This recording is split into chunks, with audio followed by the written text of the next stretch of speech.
the aggrieved woman. That means a complainant. Who can be a complainant in this case? So we have talked about the workplace of that particular aggrieved woman, where she will be actually treated as a complainant if she faces the sexual harassment. So we have discussed about different categories: working, visiting workplace. Then we talked about definition of student, or the category of the student, which is covered under UGC and AICTE regulations.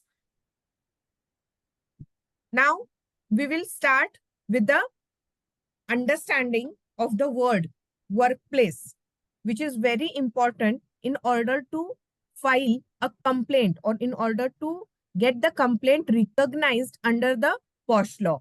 Because we have already seen that the Posh law is very special, because it talks about sexual harassment against women. And second thing, the important ingredient is that harassment should have happened at a workplace.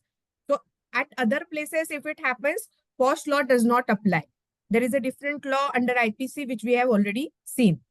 So what do you mean by workplace? Any place where the woman is out for work. Woman, if she is sitting at home and doing domestic chores for which she is not compensated, or she is not earning any kind of a monetary reward, that is not a workplace for her.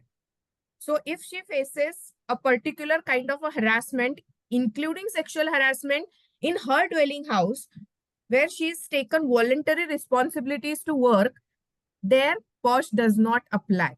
There she has to file a complaint against IPC, and if she faces that particular harassment from the husband and the relatives, a different set of law exists. So where Just she one goes, doubt on this, ma'am. yes. So if a woman is volunteer for an NGO where Hmm. she's not getting consideration, what would be? And the second query was you have the board members or the boss's wife. She doesn't get considered, but it is the boss's wife or the board member's wife. She's like molested or whatever. So both will come under the ambit or not?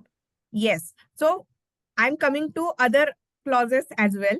So in order to talk about physical boundaries, when I said that in the house where she has taken a voluntary work, that is not considered as a workplace. But the second clause of the definition of workplace, otherwise, but with a person she is having a working relationship.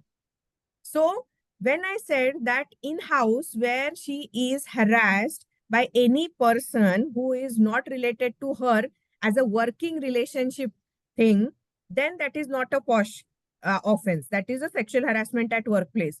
But as in your example, she has voluntarily undertaken the work at NGO. Then in that circumstances, she is providing her services in a working relationship with that NGO. So in that circumstances, it will become a sexual harassment at workplace. So even though it is voluntarily, it is having an element of a working relationship. So that's why the word or has been used.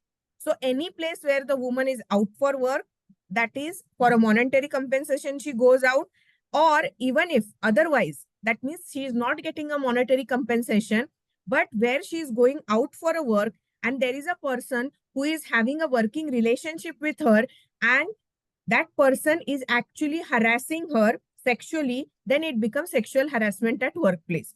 So, ma'am, sorry, yes, ma'am, Aruna here. Ma'am, yes, if someone is or some lady or employee is working from home, then is it a workplace? Can be called yes, as yes, we workplace? are going to talk about it. Just hold on. And my another query. Huh? Sorry.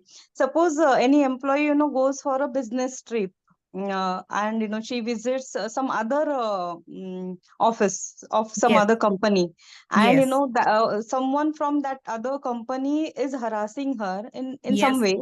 So is yes, that again yes. So you are okay. talking about the examples which are fitted into this third clause, not Okay. restricted to four walls of office premises.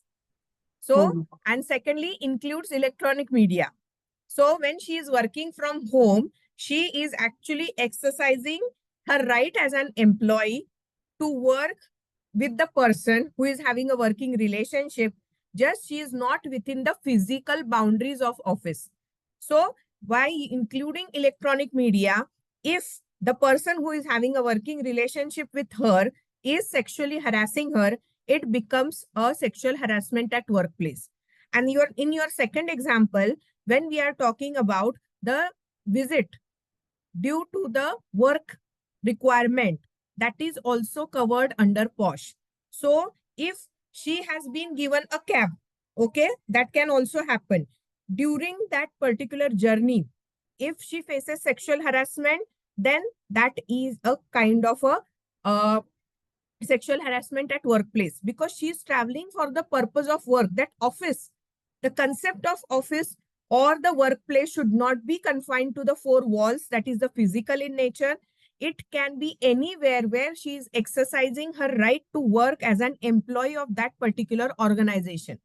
And the respondent can be anyone. No need to be that particular respondent as an employee. That respondent should have a working relationship with that particular lady. That's why when we talk about these pillars, see, I will take you back. Working relationship. So when we talk about women, we have discussed who can be fitted into this category. When we are discussing about workplace, it has to be correlated with the working relationship. In the example which sir has Ma'am, quoted, yes. ma'am, sorry. I think we have discussed about the example is if employee is going through the cab. Suppose cab driver is misbehaving, but he is not having any working relationship with the employee, no? So is Yes, that but for that particular purpose, she is actually, that means she can complain, because usually you see when you travel by cab, okay, for official purpose, you are not allowed to use your personal conveyance. In that circumstances, who is responsible for providing safety and security? The employer, because they are paying for it. So in these circumstances, the sexual harassment, if it happens, it becomes the sexual harassment at workplace, because she is traveling for the purpose of office. And it is the duty of the employer to provide safety and security throughout the journey, till she completes her visit, till she reaches back to the office or the home where she is destined to reach. So that's why it is never considered to be bounded by four walls. And that's why the concept of workplace has been now expanded to the work from home also. Because now you will feel that, Ma'am, yes, in such a case, where are you going to get that cab driver for an because, inquiry? I yes, think it is 354. no, sir. Both things can happen. That's what I specifically mentioned the scenario context. Please remember context, that the cab has been booked by the employer. They have all the details all the time. So it is the record which is maintained, that which employee